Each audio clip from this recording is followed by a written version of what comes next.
Hello friends, दोस्तों आज इस वीडियो में हम कंटिन्यू करने वाले हैं BCK यानी कि बिजनेस कमर्शियल नॉलेज जो आपका चैप्टर है एन इंट्रोडक्शन। उसको आज हम यहाँ पर पूरा कवर नहीं करेंगे, बट उसमें से एक टॉपिक हम कवर करने वाले हैं। 40 मार्क्स का पूरा कवरेज है BCK आपके पूरे सब्जेक्ट का। 60 मार्क्स बिजनेस इकोनॉमिक्स है, 40 मार्क्स BCK है। उसमें इंट्रोडक्शन में अभी तक हमने क्या चीजें देखी है? अभी तक हमने ये देखा है कि आखिरकार बिजनेस होता क्या है, बिजनेस का डोमेन कितना बड़ा है, यानी कि कितना हमें स्फेयर ऑफ नॉलेज कवर करना होता है जब हम बिजनेस की बात करते हैं। ठीक है, उसके बाद में इकोनॉमिक एक्टिविटीज और नॉन इकोनॉमिक एक्टिविटीज, इनमें क्या डिफरेंस होता है वो भी हमने देखा है।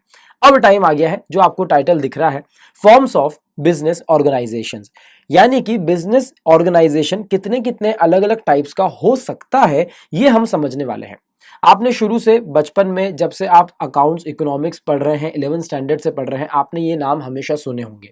सोल प्रोप्राइटरशिप क्या होता है, पार्टनरशिप क्या होता है, LLP limited liability partnership and companies, ये सब क्या होता है वो हम समझने वाले हैं। बिजनेस में ओनरशिप किसकी होती है, रिस्क कौन यहां पर हैंडल करता है, और अगर बिजनेस बंद होने वाला है, वाइंडिंग अप होने वाला है, तो उसमें आखिरकार पूरी लाइबिलिटी अनलिमिटेड है या लिमिटेड है। इन सभी क्वेश्चंस का आंसर आज इस वीडियो में हम आपको देने वाले हैं। तो चलिए स्टार्ट करते हैं, फॉर्म्स ऑफ बिजनेस ऑर्गेनाइजेशन को समझते हैं BCK एन इंट्रोडक्शन चैप्टर 1 के अंदर। Let's start.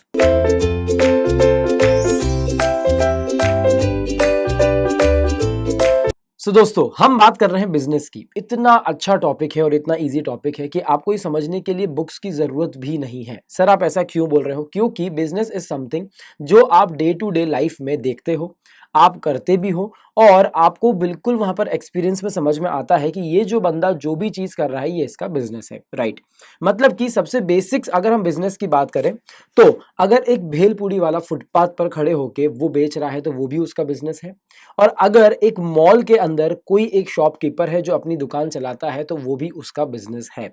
किसी की शॉप्स ना हो तो भी क्या वो बिजनेस कर सकता है? यस। जरूरी नहीं है कि हर किसी के पास में कैपिटल असेट्स हो और वो वहां पर उस जगह से बिजनेस करे, क्योंकि आज की तारीख में बिजनेस एक फॉर्मल तरीके से होता है ऐसा जरूरी नहीं है। इनफॉर्मल तरीके से भी मार्केट प्लेस क्रिएट की जा सकती है। सो बिजनेस का ये बेसिक्स तो हमको समझ में आ गया है। तो अभी हमको ये समझना है कि बिजनेस अलग अलग फॉर्म्स में कैसे आ सकता है। ठीक है, तो बिजनेस के अलग अलग फॉर्म समझने के लिए आपको अपना एक बेसिक नॉलेज यूज करना होगा। क्या एक बंदा खड़े होके कहीं पर भी अपना बिजनेस कर सकता है? बिल्कुल कर सकता है। आज आप चाहते हैं कि आप किसी चीज को सेल करें और आप उसका मैन्युफैक्चरिंग स्टार्ट करें, क्या आप कर सकते हैं? बिल्कुल कर सकते हैं। देखिए, पैसा कमाना एक अलग चीज है, प्रॉफिट्स निकालना एक अलग चीज है, बट जब हम डिस्कस करेंगे फॉर्म्स ऑफ बिजनेस ऑर्गेनाइजेशंस को, तो वहां पर हमें ये समझना होगा कि क्या ये जो प्रॉफिट आ रहा है या फिर इस बिजनेस में जो पैसे लगा रहे हैं, जो कैपिटल इंट्रोड्यूस कर रहे हैं, वो कितने लोग हैं, प्रॉफिट शेयर कितने लोगों में हो रहा है, क्या वो लोग लॉसेस को भी शेयर कर रहे हैं, या फिर उनकी लाइबिलिटी अनलिमिटेड है। मींस अगर बिजनेस लॉस में चले गया और लोन्स को रिपे नहीं कर पाए तो क्या उन लोगों की जेब से या उनके घर को बेचकर पैसा निकाला जा सकता है?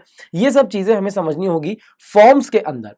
मींस एक सिंपल डेफिनेशन अगर हम देखें, सो business is nothing but a market place, जहां पर एक बायर होता है, एक सेलर होता है, दो लोग यहां पर अलग अलग तरीके से काम कर रहे हैं। They have met for what, for a common purpose. वो ये है कि एक को बेचना है, एक को खरीदना है, एक्सचेंज करना है for some value of money, बराबर है। बट उसमें जो प्रॉफिट आ रहा है, उस बिजनेस को किस फॉर्मेट में आपको बनाना है, यानी कि आप बात कर रहे हैं लीगल रिक्वायरमेंट्स के साथ में एंटिटी कैसे फॉर्म हो सकती है।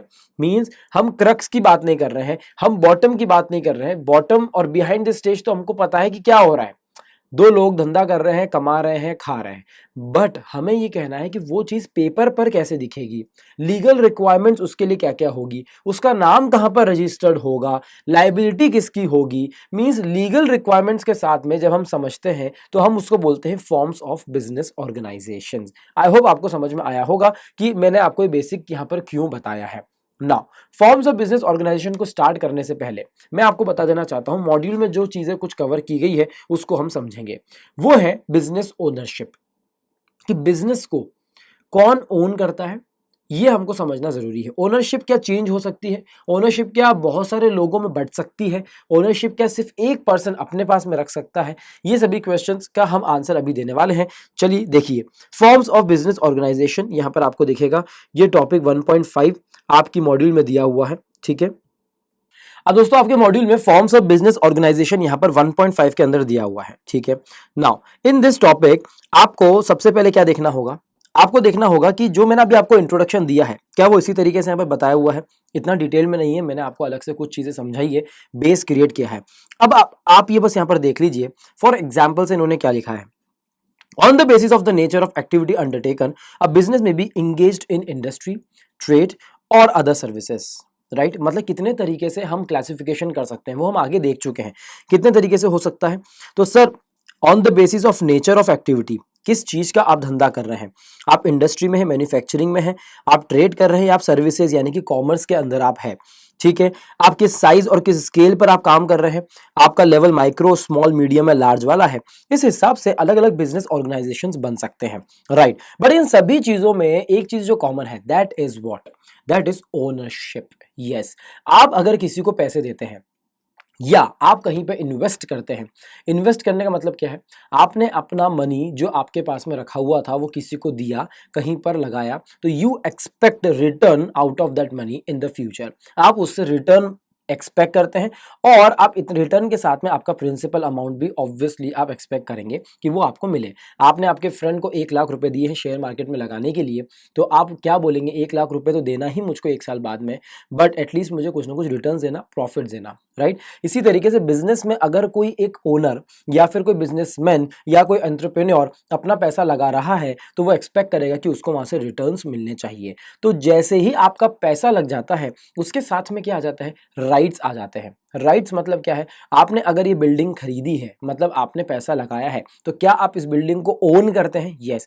क्या इस बिल्डिंग्स के कंस्ट्रक्शन के लिए या इस बिल्डिंग के मेंटेनेंस के लिए या इस बिल्डिंग में ट्रेसपासिंग ना हो तो क्या उसका राइट है वो आपके पास है? राइट।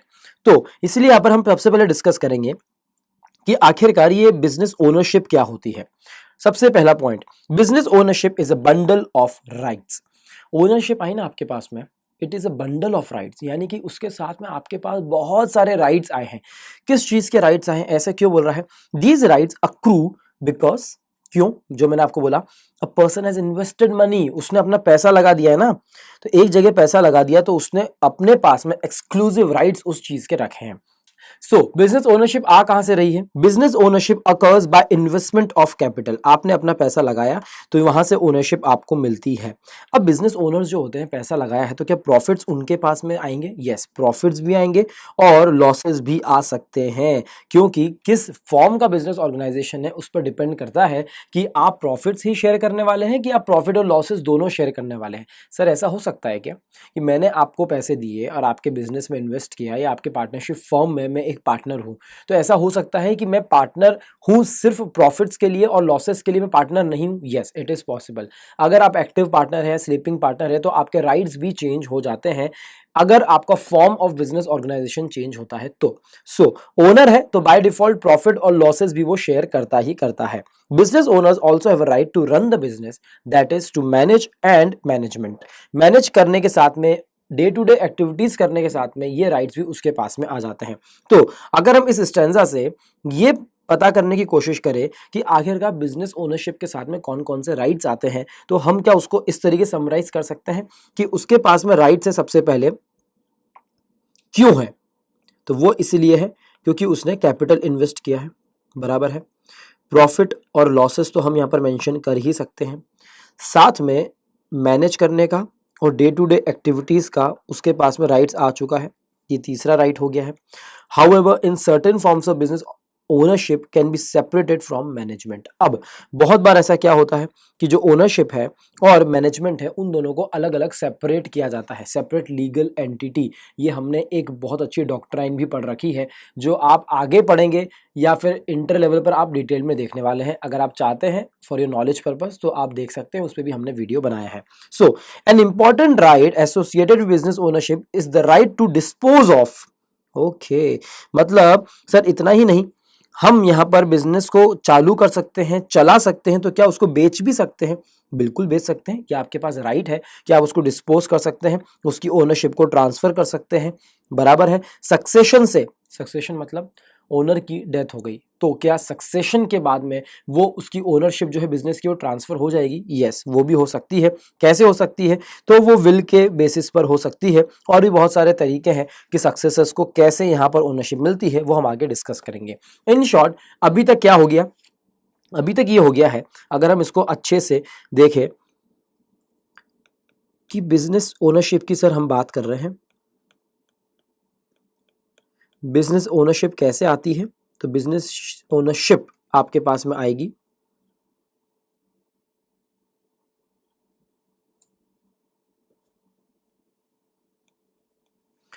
सो बिजनेस ओनरशिप आपके पास में आएगी because you have invested capital and your money. ठीक है, इसके साथ में आते हैं ढेर सारे राइट्स।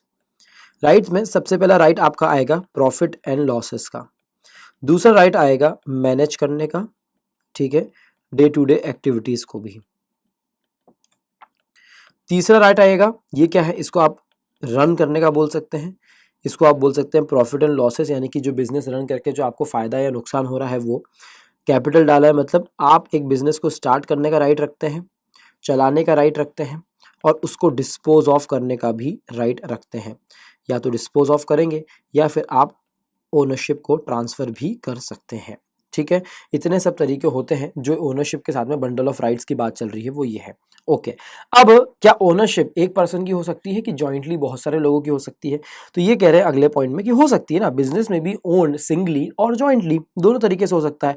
अगर आप सिंगली की बात करेंगे मतलब सिंगल पर्सन, तो सोल प्रोप्राइटरशिप हो सकता है, बराबर है। उसके अलावा पार्टनरशिप है, और ऊपर जाना हो तो फिर कोऑपरेटिवली बड़े तरीके से हो सकता है, कंपनीज बन सकती है, बड़ी बड़ी पार्टनरशिप फर्म्स बन सकती है। Right now when own singly, अगर सिंगल पर्सन है, सोल प्रोप्राइटर पर्सन है जो ओन करता है, तो क्या हो रहा है, ऑल द प्रॉफिट्स, जितना प्रॉफिट है सिंगल ओनर को जाएगा, so do the losses, losses भी उसी बंदे को जाएगा। मेरी किराने की शॉप है तो मेरी शॉप है, मैं चलाता हूं, मैं ओनर हूं, नुकसान हुआ तो भी मेरा, फायदा हुआ तो भी मेरा, सिंपल सी बात है। शेयर्ड ओनरशिप में क्या होता है, शेयर ओनरशिप मतलब पार्टनरशिप फर्म्स में, कि बहुत सारे लोग आके अपनी अपनी कैपिटल लगाते हैं, तो इसका फायदा भी है कि ज्यादा कैपिटल आपको मिल जाता है एक बार में, ठीक है, और बड़े बड़े प्रोजेक्ट ले सकते हैं उसकी वजह से। However, there is a prudential reason for shared ownership too, and that is sharing of risk. तो रिस्क भी तो शेयर करते हैं, ज्यादा लोग पैसे ला रहे हैं तो ज्यादा लोग रिस्क भी शेयर कर रहे हैं। ठीक है, तो सिंगली और जॉइंटली हो सकता है। जॉइंटली के तरीके और क्या है, तो पार्टनरशिप फर्म के अलावा एक कॉन्सेप्ट हमारे इंडिया में वो है HUF, यानी कि हिंदू अनडिवाइडेड फैमिली। राइट, तो HUF के तरीके से भी यहाँ पर बिजनेस कर सकते हैं। HUF में होता क्या है, कुछ नहीं, HUF में जो बिजनेस चलता है वो फैमिली प्रॉपर्टी के साथ में चलता है। ओनरशिप होती है वो सभी फैमिली मेंबर्स के बीच में होती है, यानी कि जिनका खून का रिश्ता है वही लोग HUF के मेंबर्स बन सकते हैं और वही लोग यहाँ पर बिजनेस कर सकते हैं। अगर आप बिजनेस करना चाहते हैं अंडर HUF एंटिटी, तो आपको एक ही परिवार का सदस्य होना जरूरी है। Here, the sharing of ownership is guided not as much by the possibility of raising large sum of capital. उनको ज्यादा पैसा चाहिए इसके लिए नहीं कर रहे हैं वो, क्योंकि सभी एक घर के लोग हैं ना, पैसा तो उतना ही है। और diffusion of business risk as it is guided by the consideration of equitable distribution of ownership rights among the family members. अब क्या होता है, बड़ी बड़ी फैमिलीज है, जैसे अंबानी फैमिलीज है, टाटा फैमिलीज है, बड़ी बड़ी फैमिलीज है, तो अगर फैमिली में बहुत सारे मेंबर्स हैं, राइट, और बहुत सारे लोग हैं और वो इक्वली यहाँ पर काम कर रहे हैं, तो यहाँ पर ओनरशिप को, रिस्क की बात नहीं है, कैपिटल की बात नहीं है, ओनरशिप को इक्विटेबल तरीके से डिस्ट्रीब्यूट करने का ये सबसे बड़ा उद्देश्य है when we talk about HUF। तो अगर आपसे यहाँ पर पूछ लिया जाएगा, क्या MCQ के अंदर, इसको मैं स्टार मार्क कर रहा हूं और इसको हम यहाँ पर कोट कर सकते हैं, देखिए क्या कोट कर सकते हैं हम इसको, कि अगर HUF में आपसे पूछा जा रहा है कि इसका पर्पस क्या है, क्या इसका पर्पस कैपिटल को इकट्ठा करना या फिर रिस्क को डिफ्यूज करना है क्या, तो आपका आंसर होना चाहिए नो। कैपिटल लाना और रिस्क को डिफ्यूज करना, इसका यहाँ पर HUF का पर्पस नहीं है। इसका पर्पस क्या है, इसका पर्पस ये है कि among all the family members, सबके सब फैमिली मेंबर्स में जो ओनरशिप है, ठीक है, उसको इक्विटेबल तरीके से डिस्ट्रीब्यूट करना है। इक्विटेबल ओनरशिप डिस्ट्रीब्यूट, इसको हम ऐसे लिख सकते हैं, ठीक है। और ये बात हमने कहाँ से निकाली है, तो इस बात को हम हाईलाइट कर चुके हैं, ये देख लीजिए, guided by the consideration of equitable distribution of ownership right among the family members, as simple as that, ठीक है। सो ये हमने बात करी किसकी, कि जॉइंटली और सिंगली भी हो सकता है। सबसे पहले हमने देखा कि बंडल ऑफ राइट्स उसके साथ में आता ही है। अब थर्ड पॉइंट क्या है कि यहाँ पर पार्टनरशिप हो गया, एचयूएफ हो गया, और कोई तरीका है कि जॉइंटली यहाँ पर ओनरशिप क्रिएट करने का, तो वो है दोस्तों LLP, limited liability partnership. Sir क्या हम इनको और डिटेल में देखने वाले हैं? बिल्कुल देखने वाले बच्चों, पर ये आपको सिर्फ यहाँ पर एक ट्रेलर दिखाया जा रहा है कि किस तरीके से यहाँ पर अलग अलग ओनरशिप में डिवाइड किया गया है और क्यों किया गया है। नाउ पार्टनरशिप फर्म में कैपिटल ज़्यादा लाने के लिए, रिस्क को डिस्ट्रीब्यूट करने के लिए पार्टनरशिप फर्म्स क्रिएट की जाती है ताकि आप बड़े बड़े लार्ज प्रोजेक्ट्स को ले सको। एचयूएफ में रिस्क और कैपिटल के लिए नहीं किया जाता, ओनरशिप को इक्विटेबल डिस्ट्रीब्यूट करने के लिए किया जाता है। बट इन दोनों का बीच का रास्ता कुछ हो सकता है क्या?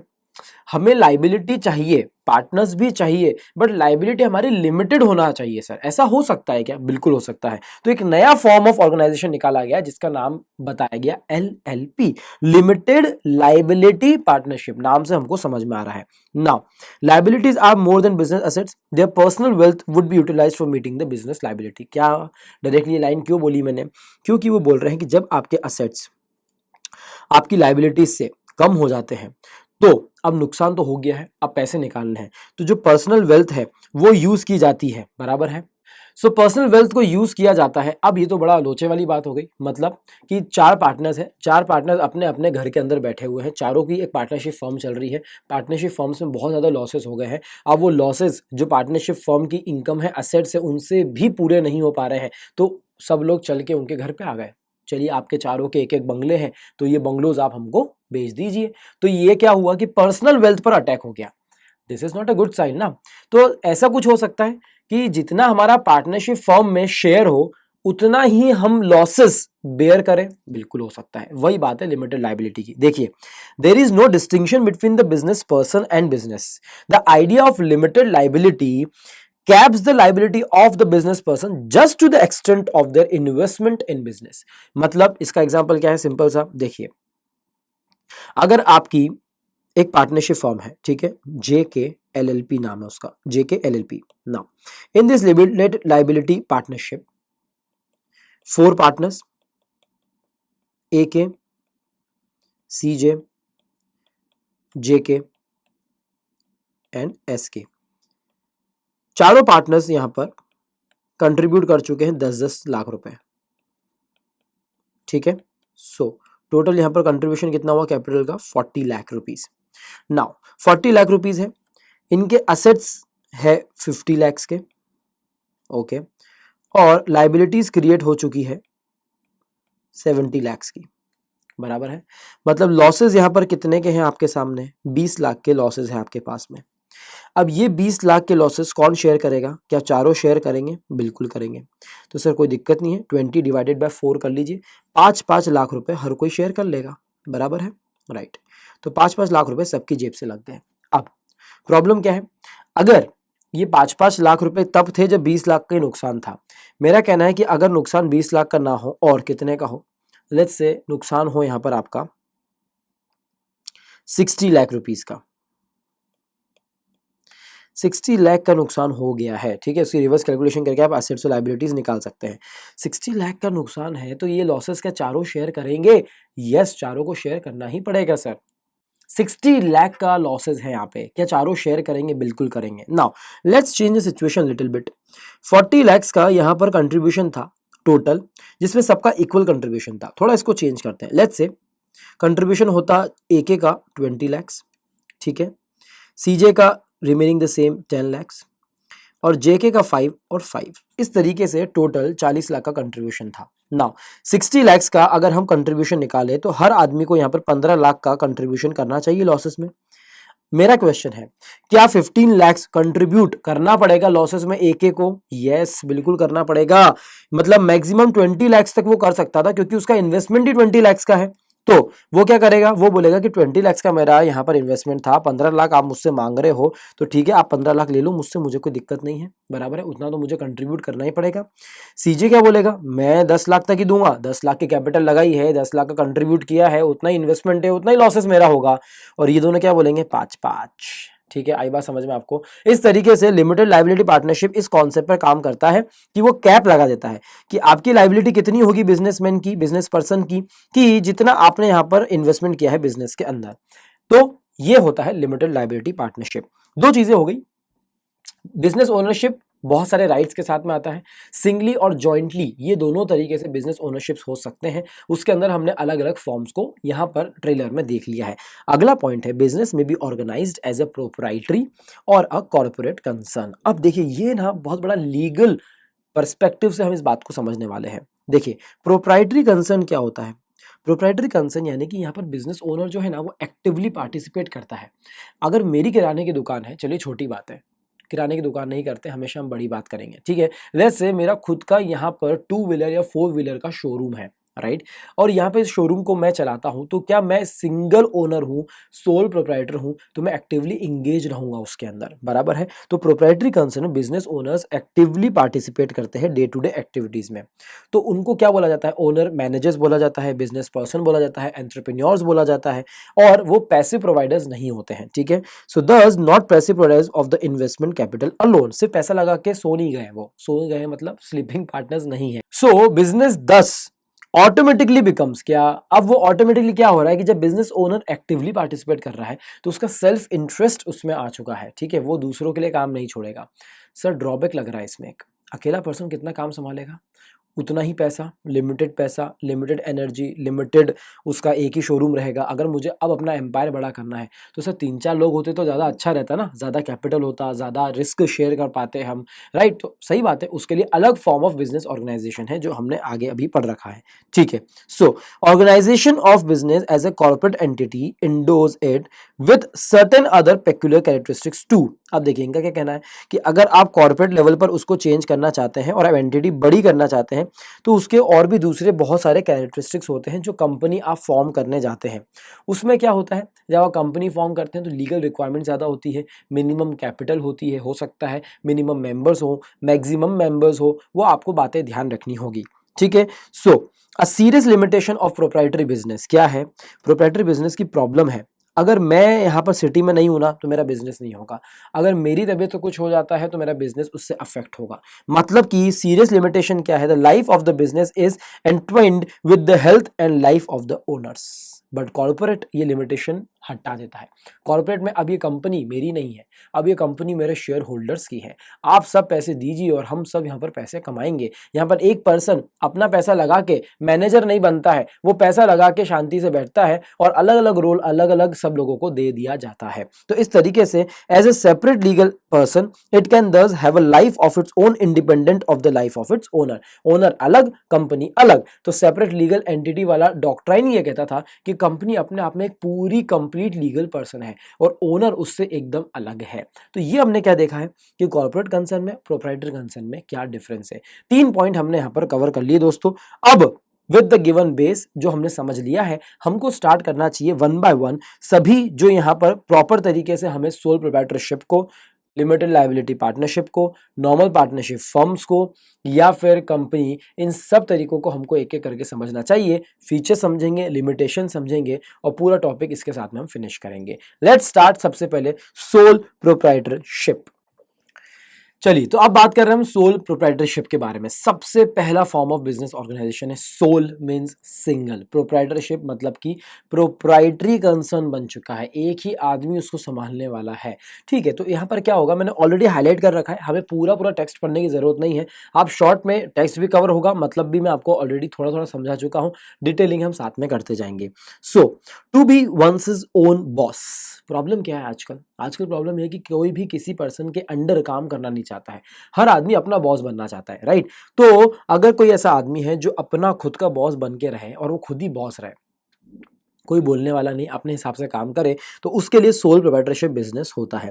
This is the easiest and earliest form of business. ऐसा क्यों बोला गया है कि जब भी किसी पर्सन को, जैसे आज टाइम चल रहा है स्टार्टअप्स का, आज टाइम चल रहा है नया नया इनोवेशन करने का, एक पर्सन का कुछ आइडिया है तो आप अपना बिजनेस चालू करो, राइट। तो आपको बहुत बड़े कॉर्पोरेट लेवल की जरूरत नहीं है, आप सोल प्रोप्राइटरशिप की वजह से भी आप काम चालू कर सकते हैं। सो इजीएस्ट है और अर्लीस्ट है, इसीलिए सोल एंटरप्रेन्योर को क्या बोला जाता है दोस्तों? सोल एंटरप्रेन्योर को बोला जाता है regarded as an economic hero. ऐसा क्यों बोला गया है कि अगर आज हमारी जनरेशन, नई नई जनरेशन अपने आइडियाज को अच्छे से यहाँ पर प्लान करके अगर बिजनेस में कन्वर्ट करे, तो अगर हर आदमी आज सही लेवल का बिजनेसमैन बनेगा, सोल लेवल पर, प्रोप्राइटरी कंसर्न के लेवल पर, तो हमारी इकोनॉमी सही तरीके से ग्रो करेगी। और सबसे इंपॉर्टेंट पॉइंट क्या है जो आगे आने वाला है, वो ये है दैट स्मॉल स्केल भले ही होता है ये, ठीक है, क्या ये स्मॉल स्केल भले ही होता है, बट हमारी जीडीपी में सबसे ज्यादा कंट्रीब्यूट करने वाला अगर कोई फॉर्म ऑफ ऑर्गेनाइजेशन है, yes you will be surprise to know this, तो वो ये है सोल प्रोप्राइटरशिप। छोटे छोटे लेवल पर, जहां पर गांवों में इतने लोग बिजनेस कर रहे हैं, जो कोई कॉर्पोरेट लेवल पर रजिस्टर्ड नहीं है, कोई माइक्रो लेवल पर है ऐसा नहीं है, स्मॉल लेवल पर है वो भी नहीं है, बट वो हर आदमी बिजनेस कर रहा है। और जब हम सबको एक्यूमुलेट करते हैं ना, तो वो इतना बड़ा चंक सामने आता है कि सोल प्रोप्राइटर लोग जो हमारी जीडीपी को यहाँ पर कंट्रीब्यूट कर रहे हैं वो बहुत ही ज्यादा है, इसीलिए इनको इकोनॉमिक हीरो बोला जाता है। ठीक है, ये बात मैंने पूरी यहाँ पर कवर कर ली है। बट प्रॉब्लम क्या है? प्रॉब्लम ये कि कुछ ड्रॉबैक्स भी होंगे सर। ड्रॉबैक्स ये है कि सर स्मॉल स्केल पे काम चलता है, ठीक है, तो एक तरीके से तो हम बात करें ये सेल्फ एम्प्लॉयमेंट में और सोल प्रोप्राइटरशिप बिजनेस में डिफरेंस निकालना बहुत ही ज़्यादा मुश्किल है। इनको हम ज़्यादा डिस्टिंग्विश नहीं कर पाते हैं, क्योंकि एक आदमी अपना धंधा कर रहा है और सेल्फ एम्प्लॉयड भी है, तो एक ही बात हो गई जब वो स्मॉल लेवल पर है। ठीक है, सो हो सकता है कि वो माइक्रो लेवल पर, स्मॉल लेवल पर रजिस्टर्ड ना हो, जैसे कि मैंने आपको कहा। ठीक है, बट द इंटरेस्टिंग फैक्ट जो मैंने बोला, high proportion of micro and small business in India is what is sole proprietorship, ये आपको ध्यान रखना होगा। ठीक है, why their collective contribution to GDP, employment and even exports is very impactful. इतने इसके फायदे हैं सोल प्रोप्राइटरशिप बिजनेस के। ठीक है, इनडायरेक्ट कंट्रीब्यूशन भी काफी किया जाता है, इसीलिए यहाँ पर बोला गया है ऑलवेज स्मॉल इज ब्यूटीफुल। ठीक है, नाउ प्रोडक्ट का यहाँ पर अगर हम थोड़े से नेगेटिव पॉइंट्स देखें तो प्रॉब्लम है सर। नेगेटिव पॉइंट्स में प्रॉब्लम क्यों है? क्योंकि अब देखिए धंधा तो छोटा ही है यहाँ पे, बराबर है, तो जो अगर एक एक आदमी अपनी खुद की दुकान खोल लेगा यहाँ पर, तो क्या आप उसको क्या बोलते हैं? यार ये तो लोकल प्रोडक्ट है, ये लोकल प्रोडक्ट है, ये क्या ब्रांडेड प्रोडक्ट आप उसको बोलते हैं? नहीं बोलते हैं। तो जनरली डेरोगेटली हम इनको क्या बोलते हैं? लोकल है और ये ब्रांडेड नहीं है। ठीक है, वर्किंग कंडीशंस यहाँ पर थोड़ी पुअर रहती है। क्यों? यहाँ पर अकेला बंदा धंधा कर रहा है, अपने हिसाब से करेगा ना, तो पुअर रहती है। एम्प्लॉय वेलफेयर को इतना अच्छे से होता नहीं है। हायर और फायर की पॉलिसी यहाँ पर चलती है। ये सोशल और एनवायरमेंट कंसर्न्स के बारे में इतना काम नहीं करते हैं ये लोग। And fate of the enterprise most important is linked with the personal wellbeing of the owner. अगर ओनर ठीक है, उसका स्वास्थ्य बढ़िया चल रहा है, उसको रोज काम करना है तो अच्छा चलेगा, वरना नहीं चलेगा। सोल प्रोप्राइटरशिप का ये सबसे बड़ा नेगेटिव पॉइंट है। ठीक है, तो सोल प्रोप्राइटरशिप का मतलब हमने समझ लिया है, मीनिंग क्या है, कुछ उसके पॉजिटिव पॉइंट्स और कुछ नेगेटिव पॉइंट्स हमने यहाँ पर कवर कर लिए हैं। अगर थोड़ा और हम इसको एक्सटेंड करें आगे, तो सोल का मतलब सिंगल हमने देख लिया है। यहाँ पर जितने भी इंडिविजुअली लोग काम करते हैं, तो उनकी पर्सनल सेविंग्स जो होती है और उनके जो असेट्स होते हैं, उन्हीं को यहाँ पर बिजनेस में लगाया जाता है। घर का फर्नीचर है, पर्सनल बाइसिकल है, व्हीकल है, उन सबको यूज किया जाता है। ठीक है, अब यहाँ पर इनकी कैपिटल क्या होगी? कुछ नहीं, घर का जो पैसा रखा है वही उनकी कैपिटल है यहाँ पर। बट आज के टाइम में माइक्रो फाइनेंस जैसी चीजें और बैंक फाइनेंस के थ्रू आपको बिजनेस में काफी हेल्प मिल जाती है। सोल लोगों को भी, जो प्रोप्राइटरी कंसर्न चला रहे हैं, उनको भी लोन्स और फाइनेंस की यहाँ पर अच्छी सुविधाएं उपलब्ध है। ठीक है, now there may be business facilitators who may assist the individual in obtaining finance and other help. तो आजकल ये सारी चीजें काफी चालू हो गई है। So all the profits of the enterprise accrue to the sole proprietor and so do the risk of the business। चाहे प्रॉफिट हो चाहे लॉस हो, सबकी सब चीजें सोल प्रोप्राइटर के ऊपर ही आने वाली है। तो अगर हम इसको समराइज करने की कोशिश करें तो फीचर्स में क्या होगा? देखिए सबसे पहला फीचर क्या होगा यहाँ पर? First is autonomy of being one's is own boss. आप खुद का काम है, ये सबसे बड़ा मेरिट, आप खुद का पसंद का काम कर रहे हैं, खुद की क्रिएटिविटी और खुद का इनोवेटिवनेस आप यूज कर सकते हैं, ठीक है। Sole provider of the capital, तो ये लिमिटेशन है कि यार अकेले के पास जितनी कैपेसिटी होगी वही करेगा, फिर बोरोइंग कैपेसिटी के हिसाब से पैसे ले सकता है, बट वो भी बहुत ही ज्यादा लिमिटेड रहती है। Now visibility of the owner and personalised service, visibility of the owner देखना बहुत ज्यादा जरूरी है। कॉर्पोरेट सेक्टर्स में पूरा बिजनेस चल रहा है बट जो ओनर है वो नहीं दिखता है। अब अगर मैं छोटा सा एग्जांपल लूं, मेरा मोबाइल का शॉप है, अगर मोबाइल की शॉप पे जब काउंटर पे ओनर खड़ा रहता है, वो सामान बेचता है, वो ट्रस्ट क्रिएट करता है, वो रिलेशंस मेंटेन करता है, तो उसकी बात अलग ही होती है। तो यहाँ पर इस सबसे बड़ा मेरिट है सोल प्रोप्राइटरशिप बिजनेस का कि ओनर की विजिबिलिटी है, वो ट्रस्ट मेंटेन कर सकता है, बिल्ड कर सकता है, ठीक है। नाउ रिस्क का सोल बेयरर है, तो ये लिमिटेशन होनी चाहिए, बराबर है, कि यार खुद ही है, सारा नुकसान भी मेरा, सारा फायदा भी मेरा, बराबर है, तो ये बहुत ही बड़ी रिस्क है यहाँ पे। Now the most important point, unlimited liability. Unlimited मतलब क्या, तुम्हारा खुद का अकेले का बिजनेस था, अब इतने पैसे थे नहीं, बोरो कर लिया आपने, बैंक से लोन ले लिया और आपने एक बड़ी सारी यहाँ पर आपकी मल्टी स्टोरी बिल्डिंग खड़ी कर ली और 3 फ्लोर का आपने मोबाइल शोरूम बना लिया, बट अब पैसे आ नहीं रहे, प्रॉफिट आ नहीं रहा है बिजनेस से, और बैंक्स को आप लोन नहीं दे पा रहे हो, तो क्या अनलिमिटेड लाइबिलिटी है? वो पर्सन यानी कि मैं जो सोल प्रोप्राइटर हूं, क्या पूरा मेरा पर्सनल वेल्थ भी यूज किया जा सकता है इस लोन को चुकाने के लिए? यस। तो ये सबसे बड़ा लिमिटेशन है कि जब मेरी लाइबिलिटीज असेट से ज्यादा हो जाती है तो मेरे पर्सनल असेट्स भी यहाँ पर डेफिसिट को कंप्लीट करने के लिए यूज किए जा सकते हैं, ठीक है। Now at last, fate as a going concern. Going concern मतलब कि बिजनेस कब तक अच्छा चलेगा फ्यूचर में, तो ये बहुत बड़ा लिमिटेशन है कि यहाँ पर ओनर की पर्सनल हेल्थ और लाइफ स्पैन के हिसाब से बिजनेस चलता है, ठीक है।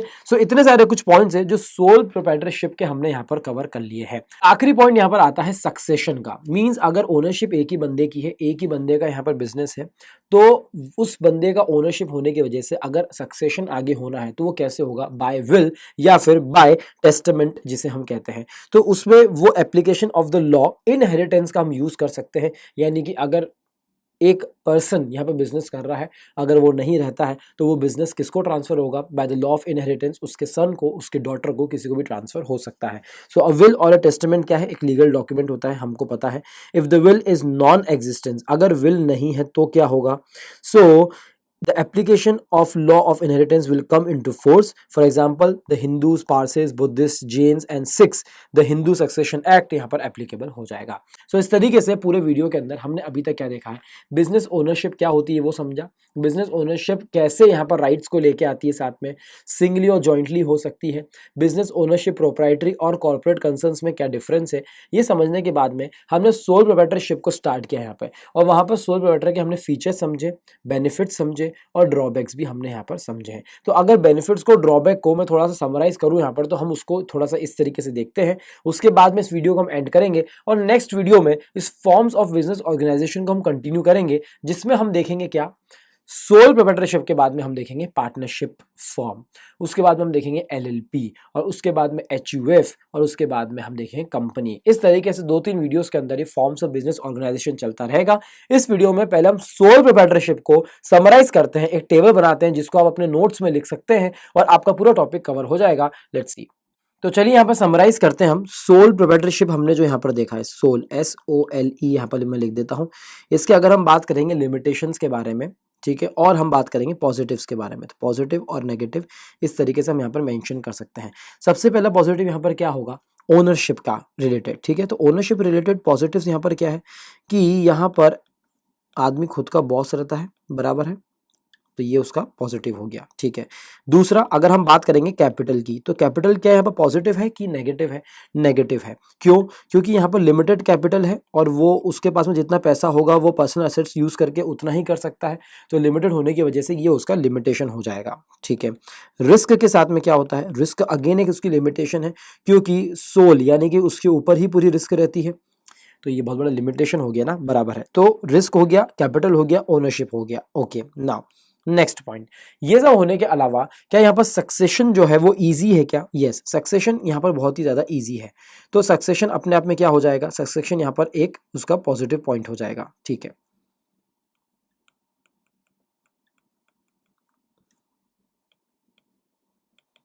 विल के थ्रू आप उसको ट्रांसफर कर सकते हैं। अब यहाँ पर बिजनेस ऑर्गेनाइजेशन का जो फॉर्म है सोल प्रोप्राइटरशिप है। तो यहाँ पर हम एक बात कहें कि एनवायरनमेंट की अगर हम बात करें, सो एनवायरनमेंट के अंदर हम क्या बोल सकते हैं कि थोड़ा सा ये लिमिटेशन में जाएगा। क्यों? क्योंकि हायर एंड फायर की पॉलिसी रहती है, बराबर है।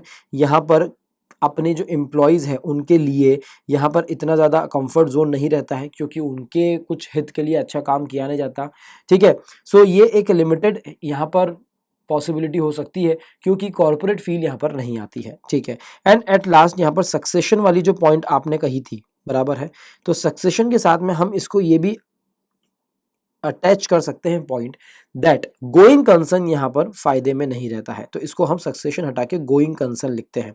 क्यों, ऐसा क्यों बोला जा रहा है? क्योंकि गोइंग कंसर्न यहाँ पर खतरे में रहता है कि अगर प्रोप्राइटर यहाँ पर अच्छे से काम करेगा, बराबर, तो ही काम चलेगा, उसका स्वास्थ्य अच्छा है तो ही काम चलेगा, वरना यहाँ सब चीज़ें नहीं होगी। सो ये कुछ लिमिटेड चीज़ें हैं जो हमने यहाँ पर इस टेबल में डाली है। बाकी तो हमने यहाँ पर सब कुछ कवर कर लिया है, ठीक है। विजिबिलिटी ऑफ द ओनर आप यहाँ पर लिख सकते हैं, अनलिमिटेड लाइबिलिटी आप यहाँ पर कर सकते हैं। बाकी सब पॉइंट हमने यहाँ पर कवर कर लिया है। तो दोस्तों इस वीडियो के लिए इतना ही। सोल प्रोप्राइटरशिप को आपको यहाँ पर समझा दिया गया है। नेक्स्ट वीडियो में और दूसरे फॉर्म्स को हम लेके आएंगे। सो अगर आपको वीडियो अच्छा लगा है और आपको पसंद आ रहा है तो प्लीज़ ई कीड़ा चैनल को सब्सक्राइब कीजिए और देखते रहिए। देखने के लिए धन्यवाद।